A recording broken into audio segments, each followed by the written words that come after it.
तो आपसे कुछ घंटे बाद ही केमिस्ट्री का पेपर होने वाला है और केमिस्ट्री के सबसे ज्यादा महत्वपूर्ण प्रश्न, ठीक है, जो पेपर में एकदम सीधा आपके आने वाले, उन सभी क्वेश्चन को ये तैयार कर लो। अगर अभी तक कुछ नहीं पढ़ा तो ये वाले 5-5 नंबर 3-3 नंबर पे क्वेश्चन पूछे आते हैं, मोस्ट इंपॉर्टेंट क्वेश्चन, इनको जरूर से जरूर तैयार कर लो। इनसे आपको पेपर में क्वेश्चन जरूर देखने को मिलेंगे, ठीक है। तो चलो एक एक करके सभी क्वेश्चन को देखते हैं, आपका टाइम वेस्ट नहीं करेंगे क्योंकि अब समय बहुत कम है। तो जल्दी से इन सभी क्वेश्चन को तैयार कर लेना, हल्के में लेना, सोचना नहीं कि आएंगे नहीं, डायरेक्ट इनसे क्वेश्चन ना आए तो कहना, ठीक है, क्योंकि सभी क्वेश्चन मोस्ट इंपॉर्टेंट है। तो चलो एक एक करके सभी क्वेश्चन को देखते हैं, मोस्ट इंपॉर्टेंट क्वेश्चन है और इनसे क्वेश्चन पेपर में आएंगे जरूर, ठीक है। तो चलो मस्त तरीके से सभी क्वेश्चन को देख लेते हैं। तो जल्दी से इस वीडियो को अपने दोस्तों के साथ भी शेयर कर दो, उनको बता दो भैया ये तैयार कर लो क्योंकि इंपॉर्टेंट है, पेपर में हर साल पूछे जाते हैं, ठीक है। तो चलो इस वीडियो को शुरू करते हैं, सभी इंपॉर्टेंट क्वेश्चन को हम लोग देखते हैं। आप देखो पहला क्वेश्चन, राउल्ट का नियम क्या होता है, देखो देखते हैं। राउल्ट का नियम बहुत ही इंपॉर्टेंट है, ज्यादातर पूछा था 2 या 3 नंबर पे आता है ये। तो देखो क्वेश्चन क्या कह रहा है, राउल्ट का नियम क्या है, तो समझ लो एकदम आसान नियम है। राउल्ट के नियम के अनुसार किसी विलयन के वाष्प दाब का आपेक्षिक अवनमन विलेय पदार्थ के मोल प्रभाज के बराबर होता है। एक लाइन की परिभाषा है, किसी विलयन के वाष्प दाब का आपेक्षिक अवनमन विलेय पदार्थ के मोल प्रभाज के बराबर होता है, इसे ही राउल्ट का नियम कहते हैं। तो यहां से आप लिख सकते हो वाष्प दाब में आपेक्षिक अवनमन बराबर विलेय का मोल प्रभाज लिख दो, या मोल अंश, बात एक ही होती है, विलेय का मोल प्रभाज। तो परिभाषा यहीं से याद रख लेना कि किसी विलयन के वाष्प दाब का आपेक्षिक अवनमन विलेय के मोल प्रभाज के बराबर होता है। अब वाष्प दाब में आपेक्षिक अवनमन का तुमको सूत्र याद रखना पड़ेगा, पी नॉट माइनस पी बटे पी नॉट, ये होता है वाष्प दाब में आपेक्षिक अवनमन। और विलेय के मोल प्रभाज को लिख देंगे एक्स से एक्स विलेय, ये सूत्र हो जाएगा राउल्ट के नियम का, पी नॉट माइनस पी बटे पी नॉट बराबर एक्स विलेय। इसके बाद तुमको दिखाना है कि यहाँ पे पी नॉट क्या है, पी क्या है, तो आगे लिख दो, जहां पी नॉट विलायक का वाष्प दाब, पी नॉट क्या है, विलायक का वाष्प दाब, और फिर इसके बाद पी तुम्हारा क्या हो जाएगा, विलयन का वाष्प दाब, पी क्या है, विलयन का वाष्प दाब, ठीक। तो यहां से सूत्र लिखा गया पी नॉट माइनस पी बटे पी नॉट बराबर एक्स विलेय, जहां पी नॉट विलायक का वाष्प दाब और पी तुम्हारा क्या है, विलयन का वाष्प दाब, और एक्स विलेय का मतलब है विलेय का मोल प्रभाज, ठीक है। तो किसी विलयन के वाष्प दाब का आपेक्षिक अवनमन विलेय के मोल प्रभाज के बराबर होता है, इसे राउल्ट का नियम कहते हैं। फिर बात आती है राउल्ट के नियम की सीमाएं क्या क्या है, मतलब राउल्ट का नियम कहां तक सीमित होता है, कहां तक लागू होता है, ठीक है। तो देखो सीमाएं इसकी क्या क्या है, इसकी 3 सीमाएं आसान है याद रखना। पहली सीमा यह है कि राउल्ट का नियम तनु विलयनों पे लागू होता है, तनु का मतलब पतले, जो विलयन पतले विलयन होते हैं उन्हीं पे राउल्ट का नियम लागू होता है ना। दूसरी इसकी सीमा यह है कि यह नियम केवल अवाष्पशील पदार्थ के विलयन पे लागू होता है, मतलब जिसमें अवाष्पशील विलेय होता है उसी पे राउल्ट का नियम लागू होता है। तो दूसरी सीमा यह है कि यह नियम केवल अवाष्पशील पदार्थ के विलयन पे लागू होता है।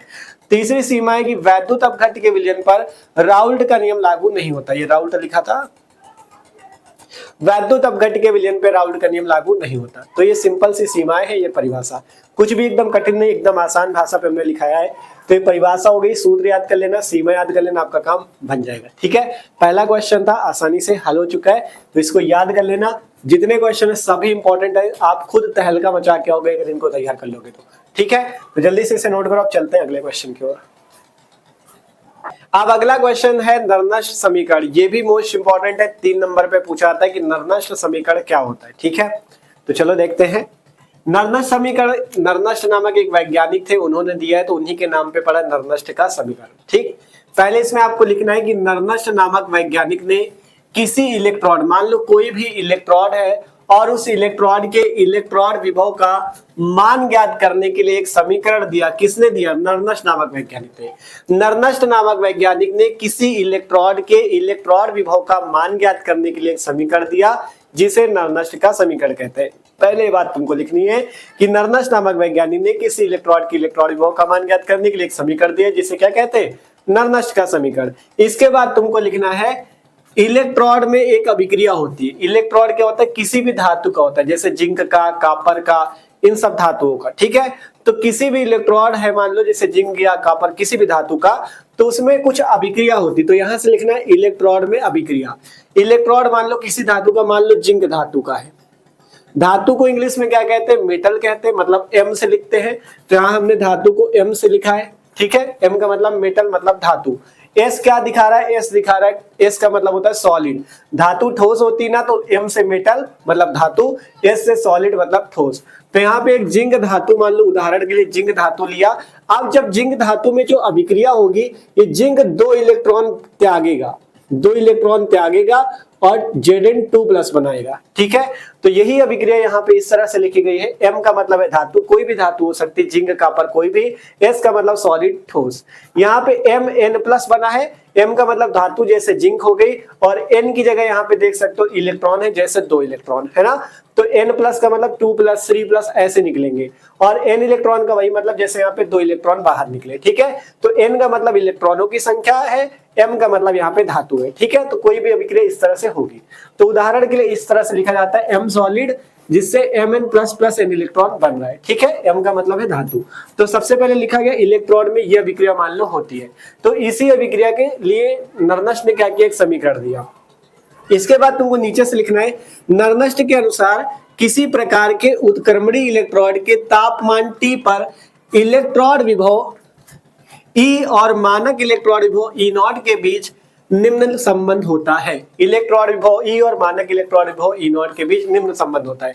सूत्र इसका आपको याद रखना है, E बराबर E0 माइनस, यहां से आपका हो जाएगा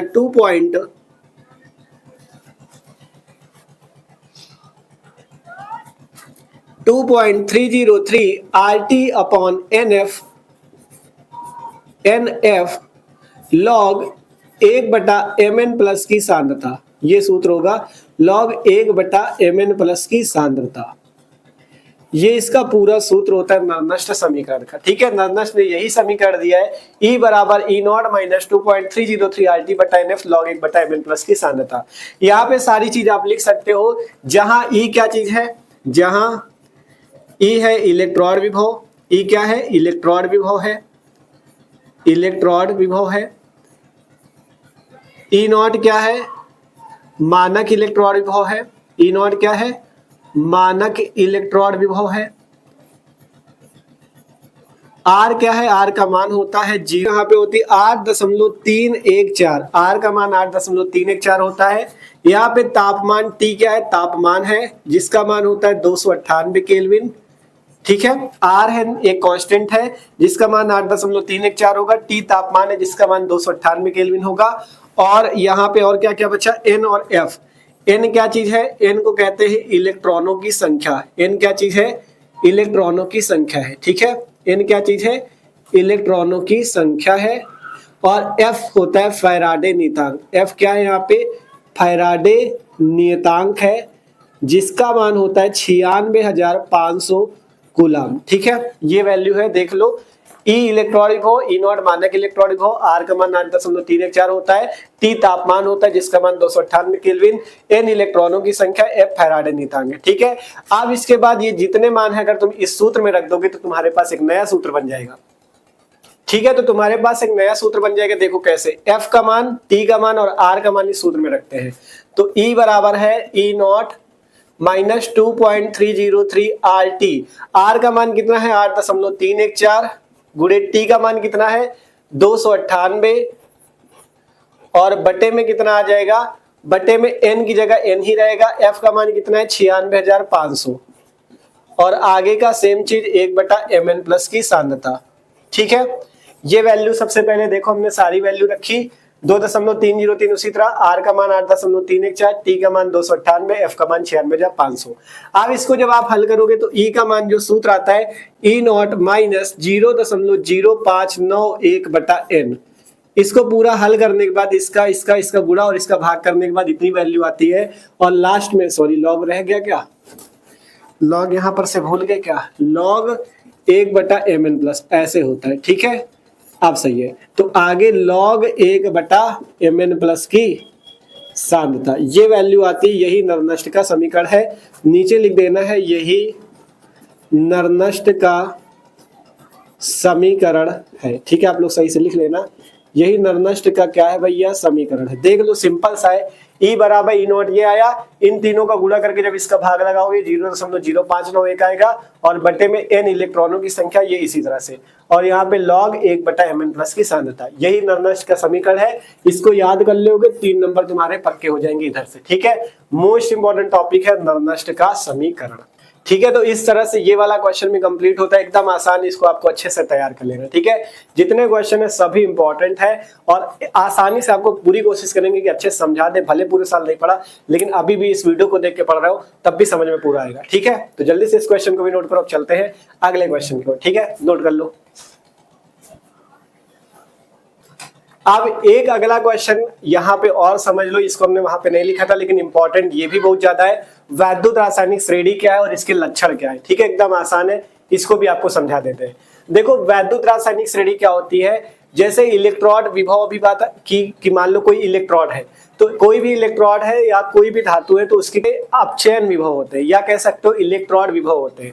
तो वैद्युत रासायनिक श्रेणी जो है कई सारी धातुओं या अधातुओं को उनके अपचयन विभव के बढ़ते हुए क्रम में बनाई गई, उसे ही उस श्रेणी को, जो श्रेणी प्राप्त होती है उस श्रेणी को वैद्युत रासायनिक श्रेणी कहते हैं। मतलब कई सारी धातुओं को उनके मानक अपचयन विभव के बढ़ते हुए क्रम में रखने पे जो श्रेणी प्राप्त होती है उसे वैद्युत रासायनिक श्रेणी कहते हैं। अब इसकी परिभाषा आपको यहाँ पे स्क्रीन पे शो होगी, इसको पढ़ लो, समझ लो, समझा दे रहे हैं आपको और तैयार करना है आपको, ठीक है। पहले देखो वैद्युत रासायनिक श्रेणी की परिभाषा, यहाँ पे देखो आपको लिखा है कि विभिन्न धातुओं तथा अधातुओं को उनके मानक अपचयन विभव के बढ़ते हुए क्रम में रखने पे जो श्रेणी प्राप्त होती है उसे विद्युत रासायनिक श्रेणी कहते हैं। ये विद्युत रासायनिक श्रेणी की परिभाषा हो जाएगी। फिर इसके बाद इसके लक्षण पूछे जाते हैं। लक्षण देख लो, नीचे आपको सो रहे होंगे। लक्षण है, पहला लक्षण श्रेणी में ऊपर से नीचे की ओर जाने पे। देखो जब श्रेणी में विद्युत रासायनिक श्रेणी, आपको यहाँ पे याद नहीं करनी कि कौन सी श्रेणी होती है, बस परिभाषा याद रखो, लक्षण याद रखो। अगर विद्युत रासायनिक श्रेणी में आप ऊपर, जो कई सारी धातुएं रखी गई ना, अगर उन धातुओं की श्रेणी में आप ऊपर से नीचे की ओर जाओगे तो आपको क्या मिलेगा, कहा गया श्रेणी में ऊपर से नीचे की ओर जाने पर तत्वों की अपचयन क्षमता बढ़ती है। पहला लक्षण ये होता है कि जो वैद्युत रासायनिक श्रेणी होती है उसमें अगर उस श्रेणी में जो सभी तत्व रखे हैं उन श्रेणी में अगर तुम ऊपर से नीचे की ओर जाओगे तो तत्वों की अपचयन क्षमता बढ़ती दिखेगी। पहला लक्षण ये है। दूसरा है, किसी तत्व का अपचयन विभव जितना अधिक होगा वह उतना प्रबल आक्सीकारक होगा, ठीक है।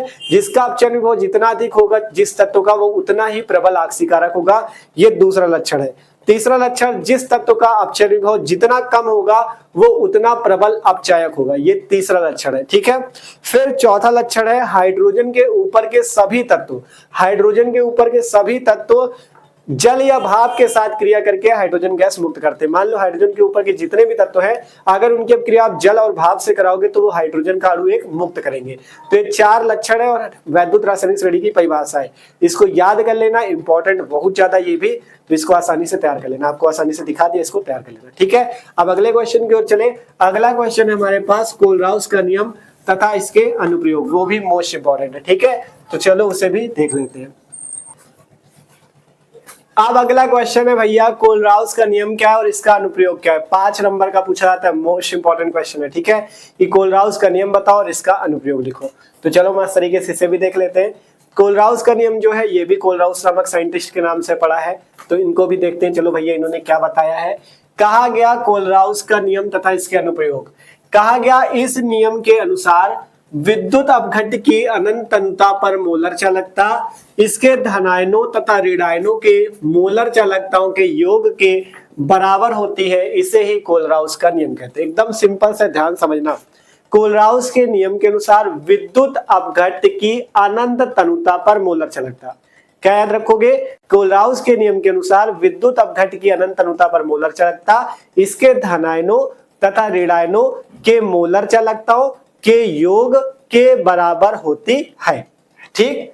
क्या कहा गया, विद्युत अपघट्य। देखो परिभाषा है विद्युत अपघट्य, कोई भी विद्युत अपघट्य ले सकते हो। विद्युत अपघट्य क्या होते हैं, जो आयन में टूटे, जैसे HCl, H+ और Cl- में टूटता है। तो कोई भी विद्युत अपघट्य ले लो। उदाहरण देते हैं, यहाँ पे हम लोग उदाहरण देते हैं, जैसे HCl हमने ले लिया, क्या ले लिया, HCl, ठीक है। अब कहा गया किसी विद्युत अपघट्य, तो विद्युत अपघट्य उदाहरण हो गया HCl। अनंत तनुता पर मोलर चालकता, मोलर चालकता को लिखते हैं लैम्डा m से। मोलर चालकता को कैसे लिखते हैं, लैम्डा m से। अब कहा अनंत तनुता, अनंत का मतलब होता है अनंत का चिन्ह, तो यहाँ पे अनंत का चिन्ह बना लो, लैम्डा इनफाइनाइट और HCl क्या है, विद्युत अपघट्य। लैम्डा मोलर चालकता, अनंत का चिन्ह, HCl क्या है, विद्युत अपघट्य। तो कहा गया अनंत तनुता पर मोलर चालकता किसकी, विद्युत अपघट्य की, किसके बराबर होगी, किसके बराबर होगी, धनायनों तथा ऋणायनों की मोलर चालकता के योग के बराबर होगी। तो ये बराबर होगी किसके, धनायन और ऋणायन। HCl में धनायन कौन है, H प्लस, और ऋणायन कौन है, Cl माइनस। तो इसके योग के बराबर होगी, मतलब lambda infinite H plus plus lambda infinite Cl minus के बराबर होगी। यही तुम्हारा कोलराउस का नियम है। परिभाषा यही से याद कर सकते हो, विद्युत अपघट्य जैसे HCl, इसकी अनंत, ये अनंत का चिन्ह बना है, इसकी अनंत तनुता पर मोलर चालकता मतलब लैम्डा m जो होगी, ये इसके HCl में कौन कौन से हैं, H प्लस और Cl माइनस। इसके धनायन की मोलर चालकता मतलब H प्लस की मोलर चालकता और ऋणायन की मोलर चालकता Cl माइनस की मोलर चालकता के योग अर्थात प्लस के बराबर होती है। यही कोलराउस का नियम, समझ में आया। परिभाषा देना, उदाहरण देना है। अब इसका अनुप्रयोग लिखना पड़ेगा कि इसका क्या प्रयोग है, ठीक, ये भी पूछा जाता है। तो इसका अनुप्रयोग ये होता है कि दुर्बल वैद्युत अपघट्य की मोलर चालकता ज्ञात करने में, मतलब भैया कोलराउस के नियम की सहायता से तुम दुर्बल वैद्युत अपघट्य की अनंत तनुता पे मोलर चालकता ज्ञात कर सकते हो। क्या ज्ञात कर सकते हो, अनंत तनुता पे मोलर चालकता ज्ञात कर सकते हो, ठीक है। अब उदाहरण के लिए, उदाहरण देके पूरा समझाना पड़ेगा ना तुमको। तो उदाहरण के लिए हमने यहाँ पे एक दुर्बल वैद्युत अपघट्य लिया, जैसे CH3COOH, तो इसकी मोलर चालकता निकाली गई, जैसे यहाँ पे निकाली गई थी वैसे यहाँ पे लैम्डा इनफाइनाइट CH3COOH किसके बराबर होगी, धनायन और ऋणायन के। तो लैम्डा इनफाइनाइट में ऋणायन CH3COO माइनस और धनायन H प्लस, इसके बराबर हो गई। इसी की हम निकाल के दिखाएंगे, किसकी मदद से, प्रबल वैद्युत अपघट्य की मदद से। मतलब अगर किसी दुर्बल की निकालनी है तो 2-3 प्रबल वैद्युत अपघट्य ले लो, उसको जोड़ घाट के आप दुर्बल वाले की निकाल सकते हो। अभी आपको निकाल के दिखाएंगे।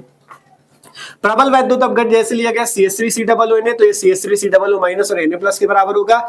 HCl के लिया गया तो H प्लस और Cl माइनस के बराबर होगा। NaCl के लिया गया तो ये Na प्लस और Cl माइनस के बराबर होगा, ठीक है। ये आया। अब तुमको इन तीनों की मदद से ये वाला बनाना है, तो कैसे बनाते हैं देखो, आगे से यहां से आपको करके दिखाते हैं। अब तुमको करना क्या है, यहां से दूसरा समीकरण और तीसरा समीकरण जोड़ के चौथा घटाना है। लिखते हैं समीकरण 2 प्लस 3 माइनस 4 करने पर, ठीक है। समीकरण 2 प्लस 3 माइनस 4 करने पर, दो समीकरण क्या, ये वाला, तो यहां से क्या हो जाएगा, लैम्डा m इनफाइनाइट, ऐसे लिखते हैं, देखो कैसे लिखते हैं, ऐसे लिखते हैं। देखो भैया, इधर वालों को जोड़ लो, lambda m infinite CH3COO minus, वो सॉरी CH3COO Na है, CH3COO Na, और इधर वाला lambda infinite HCl plus lambda infinite NaCl बराबर किसके हो जाएगा, इधर वाली चीजों को जोड़ लो, ठीक है। इधर वाली चीजों को जोड़ लो, एक लाइन पे लिखना है पूरा, अगर ना है तो नीचे वाली लाइन पे लिख देना, कोई दिक्कत नहीं। पहले इसको और इसको घटाना है, ये वाला घटाना था, ठीक है। तीसरा समीकरण घटाना है, इस वाले को घटाना है, ठीक है। अब इधर वाले पहले लिखते हैं, तो लैम्डा इनफाइनाइट, ये वाली value CH3COO minus plus Na plus plus HCl वाली लिखो, H plus plus Cl minus plus Cl minus, और माइनस है, यहाँ पे माइनस लगाए तो ये वाली जो दोनों वैल्यू है ये माइनस में हो जाएंगे, क्योंकि बाहर माइनस लगाए तो ये भी माइनस का, ये भी माइनस का, ठीक है। तो ये भी माइनस का लैम्डा इनफाइनाइट Na प्लस और माइनस का लैम्डा इनफाइनाइट Cl माइनस। देख सकते हो क्या चीज किया गया, इन तीनों को पहले जोड़ा गया इधर साइड, फिर बराबर वालों को जोड़ा गया, इसको इसके साथ, और एक घटाना था तो ये दोनों चीजें इसके साथ घट गई है, ठीक है। अब हल कर लेते हैं इसको, देखो जो चीज कट रहा हो काट लो। यहाँ पे लैम्डा इनफाइनाइट प्लस का है, यहाँ पे माइनस का कट जाएगा, यहाँ लैम्डा इनफाइनाइट प्लस का Cl माइनस है और यहाँ माइनस का कट जाएगा। बचा क्या, यहाँ से बचा तुम्हारे पास lambda infinite CH3COO minus plus lambda infinite H plus, ये वैल्यू तुम्हारे पास बची है। अब ये किसके बराबर हो जाएगी, ये इसके बराबर है। देखो CH3COO माइनस H प्लस किसके बराबर है, इसके, तो हम इसकी जगह क्या लिख सकते हैं, लैम्डा m इनफाइनाइट CH3COOH, यही तो लिख देंगे, इसकी जगह यही लिख देंगे ना। तो देखा तुमने क्या किया, इन तीनों की मदद से ये वाला निकाल लिया, इन दोनों को जोड़ के इसको घटाया तो ये वाला तुमको मिल गया। तो मतलब तीन प्रबल को यूज करके तुमने एक दुर्बल वैद्युत अपघट्य निकाल लिया।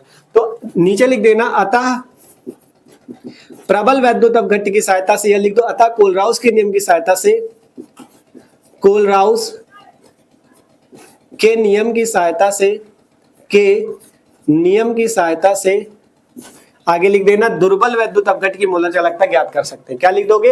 अतः कोलराउस के नियम की सहायता से दुर्बल वैद्युत अपघट्य की मोलर चालकता ज्ञात कर सकते हैं। 5 नंबर तुम्हारे यहाँ से पक्के हो गए। ठीक है, इंपॉर्टेंट था बहुत ज्यादा, इसलिए अच्छे से कराया, अच्छे से समझाया। थोड़ा कम समझ में हो तो वीडियो को पीछे करके देखना, पूरा आपको समझ में आ जाएगा। ठीक है, इंपॉर्टेंट क्वेश्चन था, तो जल्दी से इसे भी नोट करो। आप चलते हैं अगले क्वेश्चन की ओर। जिसको कम समझ में हो आपसे कह रहा हूं वीडियो को पीछे करके देख लेना। ठीक है, जल्दी से नोट करो इसे, अब चलते हैं आगे की ओर। आप देखो आगे के जो क्वेश्चन है वो भी मोस्ट इंपॉर्टेंट है। अगला देख सकते हो क्वेश्चन जो है वो है शून्य कोटि अभिक्रिया। आपसे पेपर में पूछा जाता है शून्य कोटि अभिक्रिया क्या है, उदाहरण द्वारा समझाइए, और इसके लिए जो वेग स्थिरांक का समीकरण होता है वो लिखिए। ठीक है, तो यहाँ पे आपको देखो सबसे पहले बताते हैं शून्य कोटि की अभिक्रिया क्या होती है, इसकी परिभाषा। ठीक है, देखो नाम से पता चलता है शून्य कोटि अभिक्रिया मतलब जिसकी कोटि कितनी हो, शून्य। जिस अभिक्रिया की कोटि शून्य होती है उसे शून्य कोटि अभिक्रिया कहते हैं। ठीक है, मतलब जिसकी कोटि क्या हो, शून्य हो, उसे क्या कहते हैं, शून्य कोटि की अभिक्रिया। आप देखो यहां से आपको एक बात याद रखनी, जो कोटि होती कैसे निकाली जाती है, वेग व्यंजक से। वेग जो होता है समानुपाती होता है सांद्रता की पावर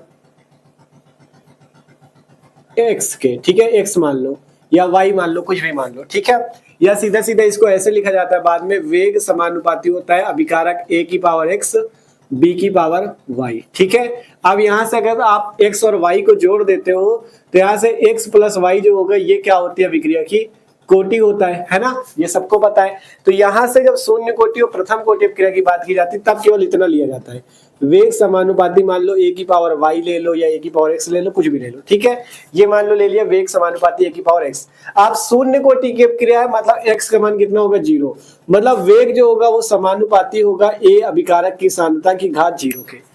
ए जो लिखा है ये अभिकारक की सांद्रता है, ये घात 0 के समानुपाती होगा। मतलब 0 के समानुपाती होगा तो यहाँ से ये तो हट ही जाएगा ए, क्योंकि इसकी पावर 0 तो कितना आ जाएगा, 1। तो मतलब यहाँ पे जब शून्य कोटि की अभिक्रिया होती है, देखो वेग का समीकरण होता है वेग समानुपाती a की पावर x, मतलब वेग समानुपाती a की पावर 0। 0 क्यों हुआ, क्योंकि शून्य कोटि, 0 कोटि की अभिक्रिया है तो शून्य हो गया। अब जब a की पावर 0 तो इसका मान क्या हो जाएगा, 1। तो वेग समानुपाती 1 के। अब यहीं से इसकी परिभाषा बनती है शून्य कोटि की अभिक्रिया की, कि वह अभिक्रिया जिसकी कोटि शून्य हो, पहली बात, और दूसरी बात ये कि वह अभिक्रिया जिसमें अभिक्रिया का वेग अभिकारक की सांद्रता a पे निर्भर न करता हो उसे शून्य कोटि की अभिक्रिया कहते हैं। देख सकते हो a की पावर 0 तो इस पे निर्भर नहीं करता। ठीक है, तो उसे शून्य कोटि की अभिक्रिया कहते हैं। यहाँ पे परिभाषा देखो, अब आपको सो रही होगी, पढ़ो फिर आपको समझाते हैं। शून्य कोटि की अभिक्रिया कहा गया वह अभिक्रिया जिसकी प्रगति में अभिकारक के किसी भी अणु का सांद्रण परिवर्तित नहीं होता। क्यों नहीं परिवर्तित होता, क्योंकि a की पावर 0 होती है। ठीक है, सांद्रण परिवर्तित नहीं होता, अर्थात जिसका वेग अभिकारक के सांद्रण पे निर्भर नहीं करता, अर्थात जिस अभिक्रिया का वेग जो हो अभिकारक के सांद्रता पे निर्भर ना करता हो, क्योंकि यहाँ पे a की पावर 0 है, तो उस अभिक्रिया को शून्य कोटि की अभिक्रिया कहते हैं। ठीक है, अब इसके बाद देखो हमने नीचे लिखो, मान लो कोई अभिक्रिया तुम्हारे पास है, a अभिकारक है जिससे बन रहा है B प्लस C उत्पाद। यही तो होता है, कोई अभिकारक होता है जिससे उत्पाद का निर्माण होता है। जैसे उदाहरण के लिए N2 प्लस H2 अभिकारक है जिससे उत्पाद NH3 बन रहा है ना।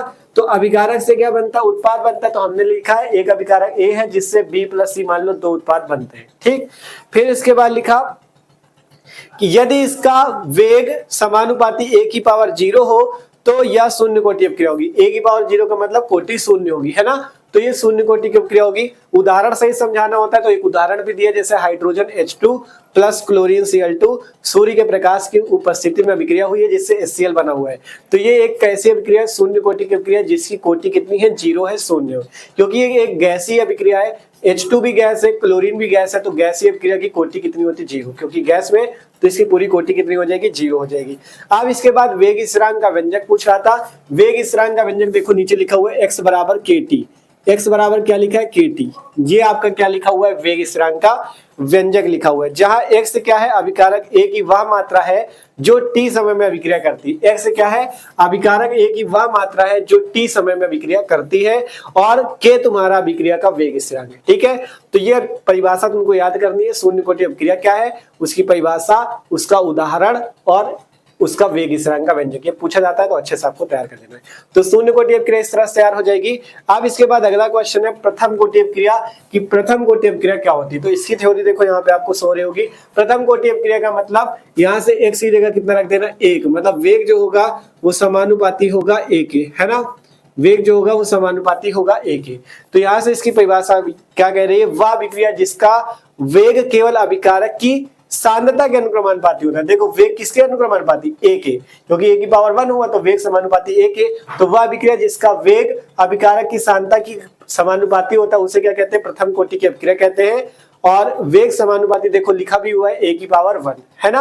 अब कहा गया उदाहरण जैसे हमने दिया शर्करा का C12H22O11 plus H2O H plus की उपस्थिति में तन्व Cl या H2SO4 की उपस्थिति में अपक्रिया है जिससे C6H12O6 ग्लूकोज बन रहा है प्लस C6H12O6 फ्रक्टोज बन रहा है। तो ये एक उदाहरण है प्रथम कोटि अभिक्रिया का, ठीक है। और इसमें कोटि देखो हमने नीचे लिख भी दी है, कोटि बराबर 1 प्रथम, ठीक है। अब इसके बाद आगे है वेग स्थिरांक का व्यंजक। इसका व्यंजक बहुत इंपॉर्टेंट होता है, याद रखना, वेग स्थिरांक का व्यंजक, ठीक है।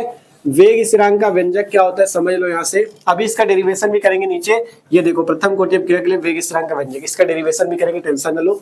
सूत्र यहाँ से होता है k बराबर 2.303/t log 10 a/a-x। ये सूत्र होता है किसका, वेग स्थिरांक k का, ठीक है। तो इस सूत्र को याद करना, ये सवालों में भी तुमको काम आएगा, ठीक है। तो इसे आप लोग नोट कर सकते हो। ये है प्रथम कोटि अपक्रिया उदाहरण और वेग स्थिरांक का व्यंजक। वेग स्थिरांक इसमें कौन है, k t समय है, a अभिकारक की प्रारंभिक सांद्रता है, x t समय बाद की सांद्रता है, ठीक है। अभी इसका डेरिवेशन नीचे करेंगे, ये देखो लिखा हुआ है ना, 5 नंबर पे पूछा जाता है, इसका डेरिवेशन में भी करेंगे। तो प्रथम कोटि अपक्रिया हो गई, उदाहरण हो गया, शून्य कोटि अपक्रिया उदाहरण, ठीक है। अब चलते हैं अगला क्वेश्चन, आणविकता तथा कोटि में अंतर। आणविकता तथा कोटि में क्या अंतर होता है, ठीक है। एकदम सिंपल भाषा में आपको समझाएंगे। पहले इसको आपको एक उदाहरण से समझाते हैं, फिर आपको आगे की बात बताते हैं, ठीक है। तो देखो आणविकता तथा कोटि में अंतर देखने के लिए आपको एक उदाहरण देते हैं। CH3COOH प्लस NaOH जिससे बन रहा है CH3COONA प्लस H2O। ये एक अभिक्रिया है हमारे पास, ठीक। अब इसमें अगर बात करें तुमसे, क्या बात करें कि ये जो अभिक्रिया तुम्हारे पास लिखी है CH3COOH प्लस NaOH जिससे CH3COONA प्लस H2O बन रहा है। अब ये जो अभिक्रिया तुम्हारी लिखी हुई है इसमें आणविकता क्या है, कोटि क्या है। देखो आणविकता क्या होती है, ध्यान से समझना तो पूरी परिभाषा समझ जाओगे। आणविकता जो होती है अभिकारक अणुओं की संख्या होती है। मतलब जैसे इसमें 2 अभिकारक है तो इसकी आणविकता कितनी, 2, ठीक है। अभिकारक अणुओं की संख्या को आणविकता कहते हैं। और कोटि कैसे निकाली जाती, कोटि निकाली जाती वेग व्यंजक से।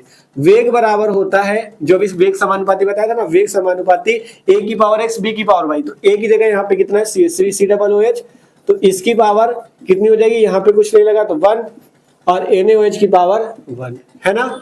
इस टाइप से ये हो जाएगा। तो यहाँ पे कोटि कितनी आ जाएगी, 1 + 1 मिला के कितनी आ गई, 2। तो कोटि कितनी आ गई, 2। तो कोटि कैसे निकाली जाएगी, इससे इसकी पावर देखो, ये हो गया वेग समानुपाती, इसकी पावर 1 के और इसकी पावर 1 के। तो यहाँ पे कितनी कोटि आ गई, 2, ठीक है। अब कभी कभी जैसे इस वाली अपक्रिया में दोनों चीजें ली गई है। एक अपक्रिया होती है आवासीय कण अपक्रिया, उसमें केवल 1 लिया जाता है। अभी वो भी बताएंगे, वो भी इंपॉर्टेंट है, वो भी पूछी जाती है, इसी में आपको डायरेक्ट बता देंगे, ठीक है। इंपॉर्टेंट है, उसको भी देख लेना। तो सिंपल क्या किया, प्रथम कोटि अपक्रिया पे यहाँ पे सबसे पहले उदाहरण बताया, आणविकता क्या होगी, अभिकारक अणुओं की संख्या, और कोटि क्या होगी, इसकी पावर 1 इसकी पावर 1, मतलब कोटि 1 + 1 जोड़ के 2 आ गई, ठीक है। अब यहाँ से आप लोग परिभाषा पढ़ो आणविकता तथा कोटि में अंतर की। सबसे पहले ऊपर हमने आणविकता की परिभाषा लिखी है कि किसी अभिक्रिया में अभिकारक अणुओं की संख्या को आणविकता कहते हैं। उदाहरण यही वाला देखो नीचे दिया है, आणविकता निकाल के दिखाया 2, कोटि तुम इस तरह से जैसे निकाल के दिखाया तो ऐसे कोटि भी 2 निकाल के दिखा सकते हो, ठीक है। फिर आणविकता तथा कोटि में अंतर नीचे लिखे हुए। पहला अंतर है अभिक्रिया की आणविकता सदैव पूर्ण संख्या होगी। पूर्ण संख्या का मतलब आणविकता हमेशा ऐसे होगी जैसे 1 2 3 4 ऐसे, लेकिन कोटि जो होगी भिन्न में भी हो सकती है। 1 2 3 4 तो हो ही सकती है, ऐसे भी हो सकती है 1/3 2/3 ऐसे भी हो सकती है कोटि, ठीक है। तो अभिक्रिया की कोटि जो हो सकती है एक पूर्ण संख्या भी हो सकती है और भिन्न भी हो सकती है। तो पहला अंतर यह है कि अभिक्रिया की आणविकता सदैव पूर्ण संख्या होती है, लेकिन कोटि जो होती है अभिक्रिया की वो भिन्नात्मक भी हो सकती है, भिन्न के रूप में भी हो सकती है, ठीक है। तो ये पहला अंतर हो जाएगा। फिर दूसरा अंतर लिखा हुआ है देखो नीचे, दूसरा अंतर पढ़ो, कह रहा है आणविकता कभी भी शून्य नहीं हो सकती। आणविकता जो है कभी भी शून्य नहीं हो सकती, लेकिन कोटि शून्य भी हो सकती है, क्योंकि अभी पढ़ा है शून्य कोटि की क्रिया। तो आणविकता कभी शून्य नहीं हो सकती, लेकिन कोटि हमेशा, मतलब कोटि कभी कभी शून्य भी हो सकती है। ये इसका दूसरा अंतर है। तीसरा अंतर ये कि तीसरा ये कि किसी अभिक्रिया की आणविकता तथा कोटि समान या भिन्न हो सकती है। जैसे इसमें आणविकता 2 है, कोटि 2 है, तो कभी कभी आणविकता और कोटि समान होगी और कभी कभी अलग अलग भी होगी। तो ये तीसरा अंतर है। फिर चौथा अंतर में परिभाषा दोनों की लिख दी गई है आणविकता और कोटि की, कि अभिक्रिया के वेग व्यंजक में भाग लेने वाले अणुओं की संख्या उस पद की आणविकता कहलाती है। और नीचे कोटि की परिभाषा लिखी, अभिक्रिया की कोटि उन अणुओं की संख्या है जिसकी सांद्रता अभिक्रिया के वेग को निर्धारित करती है। तो ये तुमको आणविकता और कोटि की परिभाषा और उसके अंतर लिखे हुए हैं यहाँ पे, आसानी से याद कर लेना, इंपॉर्टेंट है। ठीक है, तो ये आपका टॉपिक हो जाएगा। फिर इसके बाद जो भी छोटा सा क्वेश्चन बताए 2 नंबर पे पूछ लेता, उसको भी देख लो, छोटा सा ही है, उसको भी तुमको समझा दे। ठीक है, यहीं पे, इससे वो भी क्लियर हो जाए। अगर पेपर में इंपॉर्टेंट है, पूछा ही जाता है ये भी। ठीक है, आभासी एकाणुक अभिक्रिया, आभासी एकाणुक अभिक्रिया, ये अभिक्रिया क्या होती है? आभासी एकाणुक। इसमें तुमको एक अणु का आभास होता है। क्या होता है? एक अणु का आभास, लेकिन होते 2 अणु हैं। जैसे अभी अभिक्रिया दी थी ये वाली C12H22O11 वाली प्लस H2O, जिससे बन रहा था C6H12O6 प्लस C6H12O6। अभी ये वाली अभिक्रिया दी थी ना प्रथम कोटि पे। तो ये अभिक्रिया जो है एक आभासी अणु अभिक्रिया है। इसमें आणविकता की बात करेंगे, आणविकता की, तो आणविकता जो हो जाएगी 2 अणु है तो आणविकता 2 हो जाएगी, लेकिन कोटि जो हो जाएगी कितनी हो जाएगी? कोटि कितनी हो जाएगी? कोटि यहां से निकालोगे तो वेग जो हो जाएगा वो समानुपाती हो जाएगा केवल इसकी सांद्रता के, मतलब C12H22O11 की पावर 1 के। तो यहाँ से कोटि कितनी आ जाएगी? केवल 1 आ जाएगी। कितनी आ जाएगी? 1। तो ये अभिक्रिया आभासी एकाणु अभिक्रिया है। इसमें परिभाषा ये लिखोगे कि वह अभिक्रिया जिसकी आणविकता 2 लेकिन कोटि 1 हो उसे आभासी एकाणु अभिक्रिया कहते हैं, और ये वाला उदाहरण दे दोगे। ठीक है, तो इसकी परिभाषा का देखो, दिखा देते हैं, इसको भी हमने लिखा है। ये देखो, वह अभिक्रिया जिसकी कोटि 1 हो परंतु आणविकता 1 ना हो आभासी एकाणु अभिक्रिया कहलाती है। उदाहरण ये वाला लिखा है, इसी को दे दो, आणविकता निकाल के दिखा दो 2, कोटि निकाल के दिखा दो 1। ठीक है, और अपने भाषा में बना के इसको लिख सकते हो। ठीक है, तो इस तरह से ये क्वेश्चन भी हो जाता है कि आभासी एकाणु अभिक्रिया क्या होती है। ठीक है, तो ये क्वेश्चन भी हो गया। देखो, प्रयास यही है कि लास्ट टाइम पे आपको सारी चीजें इंपॉर्टेंट बता दे, जिससे आप पेपर अच्छे से देख लो। ठीक है, तो ये भी हो गया। आप चलते हैं अगले क्वेश्चन की, और ये वाला जो कह रहे थे प्रथम कोटि अभिक्रिया के लिए वेग स्थिरांक का व्यंजक बता देते हैं। ठीक है, तो जल्दी से आप लोग इसको तो नोट ही कर लिया होगा, स्क्रीनशॉट कर लिया होगा। अब इसको देखते हैं। अब अगला टॉपिक है प्रथम कोटि अभिक्रिया के लिए वेग स्थिरांक का व्यंजक, मोस्ट इंपॉर्टेंट है। ठीक है, तो चलो इसे देख लेते हैं। देखो, यहाँ पे सबसे पहले प्रथम कोटि अभिक्रिया करनी, मतलब जिसकी कोटि कितनी हो? 1 हो। तो सबसे पहले देखो, कोई भी अभिक्रिया है तो हमने सबसे पहले यहाँ पे लिखा है कोई भी अभिक्रिया है तो उसमें 2 चीजें होती हैं। पहला होता है अभिकारक, जिससे किसका निर्माण होता है? उत्पाद का। ठीक है, अभिकारक से उत्पाद बनता है। अब इसके बाद कुछ चीजें तुमको माननी है कि मानते हैं अभिक्रिया जब t बराबर 0 है, मतलब जब अभिक्रिया शुरू नहीं हुई है, तब अभिकारक की प्रारंभिक सांद्रता जो है वो A है, और तब उत्पाद कितना बनता है? 0। ये सांद्रता लिखी है। जब t बराबर 0 है तो अभिकारक की प्रारंभिक सांद्रता A है और उत्पाद जो है वो 0 हुआ है। ठीक है, जब समय t बीतता है, मान लो कुछ समय t समय बीता, तब अभिकारक की जो सांद्रता है वो A-x हो जाती है और उत्पाद कितना बन जाता है? A बन जाता है। बस इतनी बात याद रखना और कुछ भी नहीं। ठीक है, t बराबर 0 में अभिकारक A रहेगा, उत्पाद 0 रहेगा, t बराबर t पे A-x हो जाएगा और A हो जाएगा। ठीक है, अब इसके बाद हमने बताया था कि जो वेग होगा, वेग समानुपाती होगा a की पावर x के, बताया था। अब वेग को लिखते हैं dx बटे dt, इसे कहते हैं अभिकारक या उत्पाद की सांद्रता परिवर्तन बटे परिवर्तन में लगा समय। तो वेग हो गया dx अपॉन dt समानुपाती a की पावर, यहाँ पे y लिख लो क्योंकि ये भी x है ना, तो इसे y लिख लो। ठीक है, a की पावर y, यहाँ पे x लिखो चाहे y, कोई दिक्कत नहीं, बस कोटि से मतलब है। अब देखो, जब यहाँ समानुपाती का चिन्ह हटेगा तो k आ जाएगा, तो dx अपॉन dt बराबर k a की पावर y। k क्या है? यहाँ पे k है वेग स्थिरांक। ठीक है, k क्या है? वेग स्थिरांक। अब किस कोटि की बात कर रहे हो? प्रथम कोटि की, मतलब कोटि बराबर कितना? 1। कोटि कितनी हो गई? 1 हो गई, मतलब y का मान कितना? 1। तो dx अपॉन dt किसके बराबर हो जाएगा? dx अपॉन dt बराबर हो जाएगा k a की पावर 1 के, है ना। dx अपॉन dt किसके बराबर हो गया? k a की पावर 1 के। अब इसके बाद इसे हल करते हैं तो यहां से कितना आ जाएगा? ठीक है, आप देखो, एक काम और करो, आपने टी समय सांता कितने लिख रहा कि a माइनस एक्स, तो इसकी जगह पहले a माइनस एक्स कर लो, ठीक है, इसीलिए तो ये माना गया है, इसको यूज तो करना पड़ेगा ना। तो a माइनस एक्स तुमको यहाँ पे कर लेना है, a माइनस एक्स की पावर वाई, यहाँ पे a माइनस एक्स की पावर 1। अब सही है, अब कोई दिक्कत नहीं है। देखो क्या किया, कुछ नहीं किया, a माइनस एक्स कर लिए a की जगह, क्योंकि t समय बाद की सांता a माइनस एक्स है तो ये कर लिया, ठीक है। अब इसके बाद आगे हल करना है, तो आगे हम लोग देखो हल करते हैं यहाँ से। आप देखो आगे जब हल करोगे तो यहाँ पे a माइनस एक्स इधर गुणे पे है, इसको पहले ऐसे लिख लेते हैं एक स्टेप, dx अपॉन dt बराबर k into a minus x, है ना, ये लिख लिया। अब a माइनस एक्स इधर गुणे पे, तो इसको इधर भाग में ले लो और dt को उधर भेज दो, तो dx upon a minus x बराबर k dt, इतना आ गया। अब इसके बाद इसका करेंगे समाकलन, तो लिख देंगे समाकलन करने पर, ठीक है, जब समाकलन करेंगे तब इसका समीकरण आएगा, लिखेंगे समाकलन करने पर। समाकलन करेंगे तो इधर भी समाकलन लगेगा, dx अपॉन में a माइनस एक्स, या इसको ऐसे भी लिख सकते हो 1 upon a minus x dx बराबर समाकलन k dt, ठीक है, इधर हो गया 1 upon a minus x dx, इधर समाकलन k dt, ठीक है। अब 1 upon a minus x dx, यहाँ से k कांस्टेंट है तो इसे बाहर ले लो, बच जाएगा समाकलन dt। अब इसके बाद मैथ वालों को तो इसके सूत्र पता होंगे, लेकिन बायो वाले हो तो वो भी समझ लो समाकलन के सूत्र। यहाँ पे समाकलन के दो सूत्र लगेंगे। पहला एक सूत्र होता है समाकलन 1/x बराबर होता है, या यहाँ से जैसे a माइनस एक्स है, मैथ वालों को तो पता है 1/x log x के बराबर होता है। जब 1/a माइनस एक्स होगा तो ये कैसे, ये पहले 1 कितना आएगा, ये कितना आ जाएगा, ये 1/x log x के बराबर होता है, तो यहाँ से आ जाएगा log a माइनस एक्स, है ना। फिर इसके बाद हम क्या करेंगे, माइनस का चिन्ह भी लगाएंगे। लेकिन अगर कंफ्यूज नहीं होना चाहते हो, मैथ वालों को तो पता है, लेकिन बायो वाले हो अगर नहीं समझ में आ रहा तो हम आपको डायरेक्ट सूत्र बता रहे हैं, डायरेक्ट लिख लो। यहाँ से लिख दो, चूंकि 1/a माइनस एक्स dx की जगह हमको लिखना है minus log e a minus x, बस ये याद रखो। मैथ वालों को तो पता है कैसे आया, ठीक है, लेकिन आप ये डायरेक्ट सूत्र याद रखो, ठीक है, कि इसकी जगह हमने ये लिख दिया। और जो समाकलन dt है इसकी जगह क्या लिख देंगे, t लिख देंगे, बस इतना काम करना है।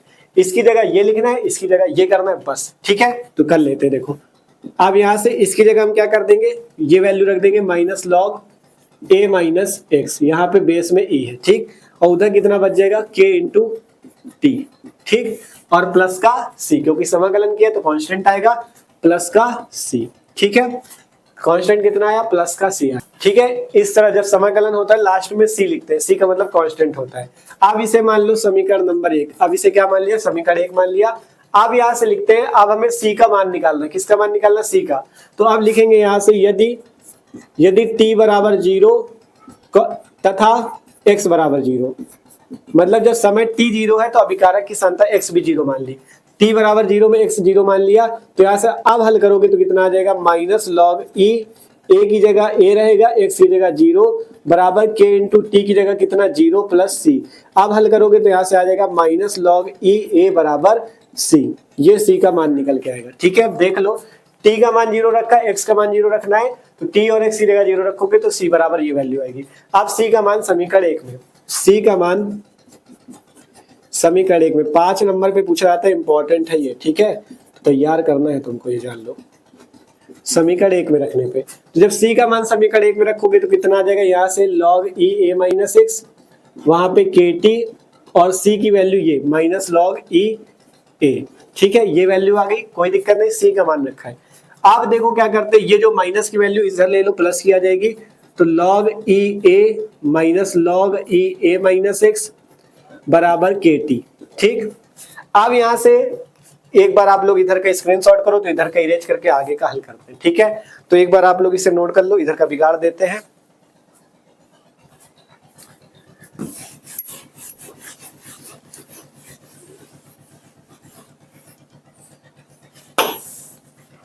ठीक, अब इसके आगे का देखो, तुमको इधर बताते हैं।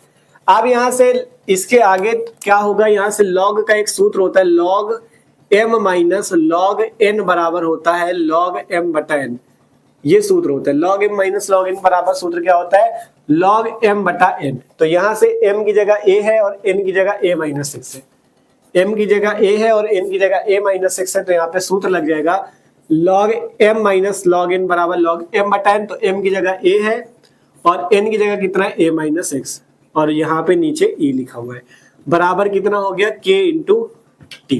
ठीक, इतना काम हो गया, कोई दिक्कत नहीं, ये सूत्र लगाया हमने ये वाला। अब इसके बाद यहाँ से एक सूत्र और लॉग का लगेगा, एक सूत्र और लगेगा, ध्यान दो।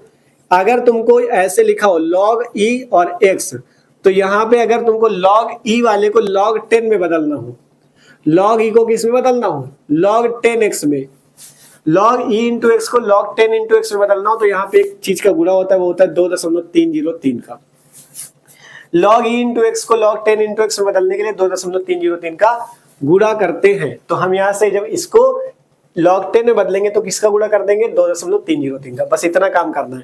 तो अब यहाँ से इसे जब हम क्या करेंगे, log e को log 10 में बदलेंगे तो इसका गुणा कर देंगे, तो यहाँ से हो जाएगा 2.303 log 10 a upon a minus x बराबर कितना, kt।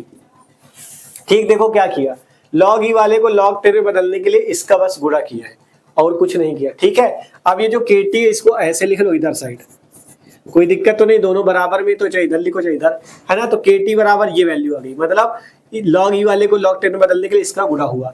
अब यहाँ से हमको मान किसका निकालना, वेग स्थिरांक का, तो k को यहीं रखो, t को उधर भेज दो, तो 2.303, ये t इधर गुणे में नीचे आ जाएगा भाग पे।